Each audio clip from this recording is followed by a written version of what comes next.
Hello friends, welcome back to our channel junior tailoring blogs.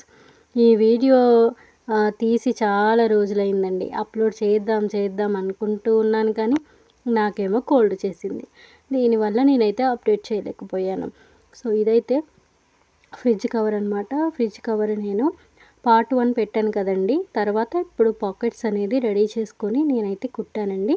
Full video నేను video కింద ఇస్తాను, compulsory వెళ్ళి చూడండి. మీరు కూడా మీ ఇంట్లో హ్యాపీగా ఇలా ఫ్రిడ్జ్ కవర్స్ కుట్టేసుకోవచ్చు. చాలా సింపుల్ అనమాట. సో 150 రూపీస్ కలిసి వచ్చినట్టే కదా. సో మనం ఇలా కుట్టుకుంటే ఆ సాటిస్ఫాక్షనే వేరండి. సో నిజంగా చాలా హ్యాపీనెస్గా ఉంటుందన్నమాట. సో ఫుల్ వీడియో లింక్ అయితే నా వీడియో కింద ఇస్తాను, తప్పకుండా సబ్స్క్రైబ్ చేసుకోండి. అలాగే వీడియోకి ఒక లైక్ కూడా ఇచ్చేయండి. మరొక వీడియోతో మళ్ళీ కలుద్దాం. Bye friends.